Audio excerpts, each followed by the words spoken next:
Hey there, folks. Pull up a chair, grab a drink, because I've got a story that'll hit you right in the gut. The kind of story that makes you want to lean in close and listen, maybe even whisper it to someone else when it's done. Picture this, a small town called Red Haven, tucked away in the middle of nowhere, USA, where the streetlights flicker like they're too tired to care and the night hums with secrets. It's late, real late, and a little girl's standing at a crosswalk, clutching her backpack like it's her only friend in the world. That's where it all kicks off, where the air gets thick, and you can feel something bad's about to go down.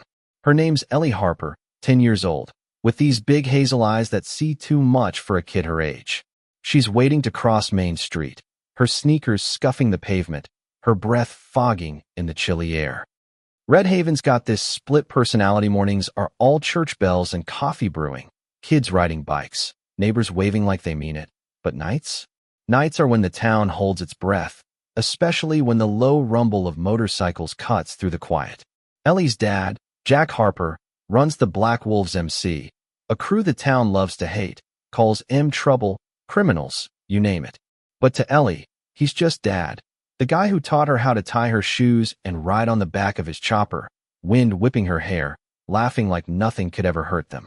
Now, out of the shadows comes Officer Dale Mercer, Red Haven's self-appointed king of the streets, stepping out of his cruiser with a swagger that screams he owns the place. Dale's the kind of cop who thrives on making folks flinch, pushing kids around in dark alleys, leaning hard on anyone who looks at him funny. He's got a grudge against Jack, has for years, ever since Jack called him out at a town meeting for trying to strong-arm the local bar into paying protection fees. Dale's been itching to settle that score, and tonight, he sees his chance. He spots Ellie, alone, vulnerable, and his eyes light up like a wolf spotting a lamb. "You're out late, kid." He sneers, his voice all gravel and menace. "Where's your mama at?" Ellie shrinks back, her small voice barely a whisper. "I'm just going home." But Dale's not listening, grabs her arm, hard enough to leave a mark, yanks her off the curb like she's nothing. Her backpack slips, her little cry bounces off the brick walls of the empty street, sharp enough to make your heart twist. See, Dale's not just a bully, he's got a plan. He knows whose kid she is, knows dragging Ellie into his cruiser will light a fuse under Jack Harper, maybe spark the kind of chaos he can use to paint the Black Wolves as the bad guys, get the town to finally run him out. Red Haven's got this HOA clique, a bunch of busybodies led by a guy named Carl who's been gunning for Jack's club, saying they're bad for property values, scaring off decent folk. Dale's in deep with Carl, feeding him dirt, pushing for more patrols, more pressure. To Dale, Ellie's not a kid's leverage, a way to humiliate Jack, show the town who's really in charge.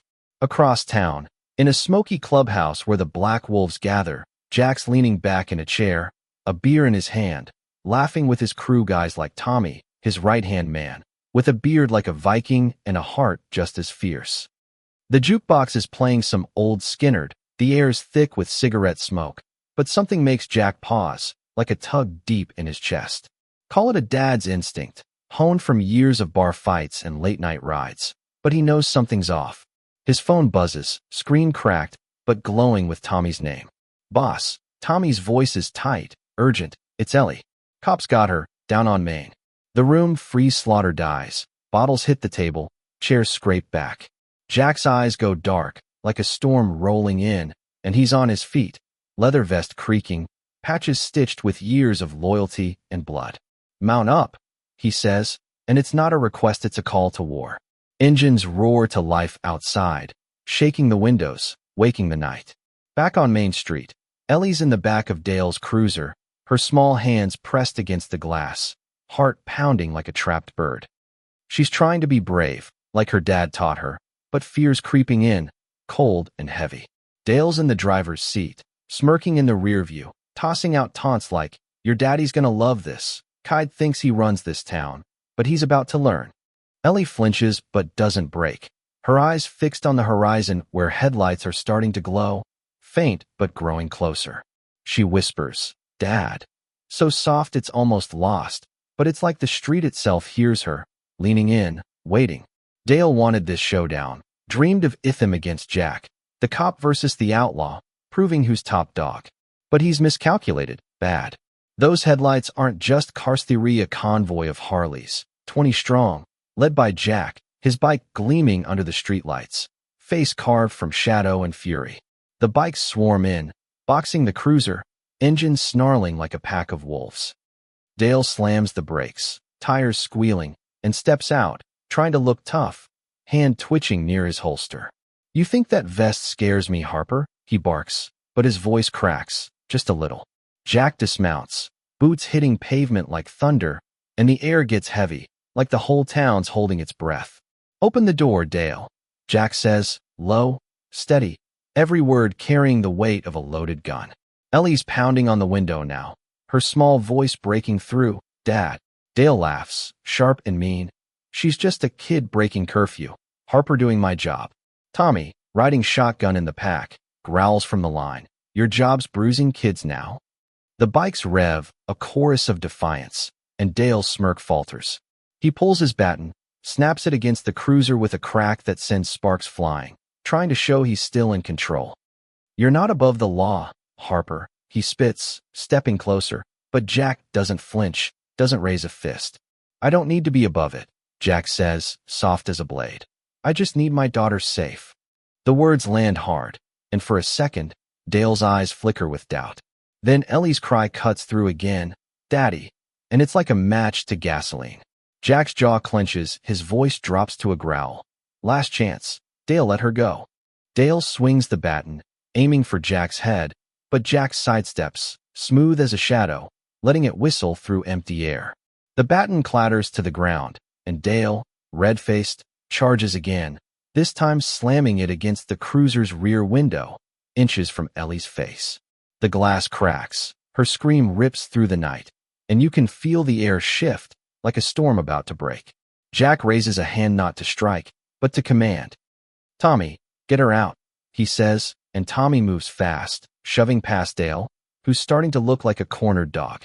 The cruiser door creaks open, and Ellie tumbles into Jack's arms, her tears soaking his vest, her small fists clutching the patches like they're a lifeline.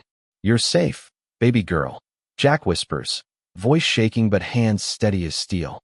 Dale's not done, though his pride's too big for that. He laughs, jagged and cruel. "What's this, Harper? Playing hero now? You're just a thug in leather." Jack sets Ellie behind Tommy's bulk, then turns, eyes locking on Dale like a predator. "You put hands on my kid," he says, each word a hammer strike. "That's not law, that's you begging for trouble." Dale swings again, desperate, sloppy, but Tommy's fist cracks across his jaw before the baton lands, sending Dale stumbling, blood dripping from his lip. The crowd neighbors peeking from doorways, phones filming gasps, and Dale's eyes dart, searching for a way out. But he's alone now, no badge big enough to shield him. Then, in a last-ditch move, Dale pulls his service pistol, hands shaking, sweat beading on his forehead. "Back off, Harper," he yells, voice high and panicked. Ellie gasps, clutching Tommy's arm, and the bikers surge forward, ready to end it. But Jack raises a hand, stopping them cold. He steps right into the gun's line, calm as death, and says, "Go ahead, Dale, pull that trigger, but you'll face more than me. You'll face the truth." The bikes roar louder, angrier, a wall of sound and fury, and townsfolk keep filming, their phones catching every second. Dale's arm shakes harder, his bravado crumbling, and then clattered gun hits the pavement, a useless piece of metal. Silence falls, heavy and final. Jack doesn't gloat, doesn't need to. He picks up Ellie, cradling her close, and turns to his crew. "We ride home," he says, and the night itself seems to nod. Dale's left kneeling in the street, face pale, breathing ragged, his badge glinting like a lie nobody believes anymore. Tommy leans in, voice low, "Boss, one word, and we finish this." Jack looks out at the neighbors watching, kids peeking from windows, and shakes his head. "No blood tonight. Tommy, we let the truth do the work."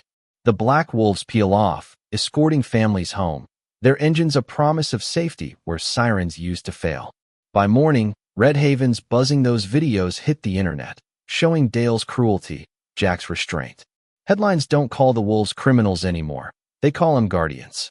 The police department's scrambling, but Dale's done, his badge a relic of a power he never deserved. At breakfast, Ellie's picking at pancakes, syrup on her cheek, and she looks up at Jack, voice soft.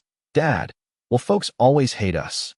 Jack wipes her cheek, smiles that tired, proud smile. Some will, kiddo, but hate's just noise respects what you earn, like we did last night. She nods, her small face serious. I'm gonna earn it too, Dad. And Jack's heart cracks open, knowing all his patches, his title, mean nothing next to her. That evening, Jack and Ellie walked down Main Street, her hand in his, small but strong. Folks who used to cross the street at the sight of his vest now nod, some even smile. Ellie catches her reflection in a diner window, stands a little taller. What do you see, kid? Jack asks. She grins, a girl who's not scared anymore. Behind them, the Wolves' engines rumble in the distance, not a threat, but a Vauno kid, no family, faces the dark alone. Dale thought he could break Jack by breaking Ellie, but he got it backward. Love doesn't break, it builds, it binds, it wins. Now, here's the thing, nobody's perfect. Not Jack, not the Wolves, maybe not even Dale. Was Jack right to let him walk? Or should he have thrown that punch? Is the town better off now? Or just trading one kind of power for another? I want to hear what you think. Drop a comment, tell me where you're watching from, and hit that subscribe button if this story hit you like it hit me. Share your take on justice, on family, on what makes a town feel like home. Every comment, every like, keeps stories like this alive. So let's keep the conversation going.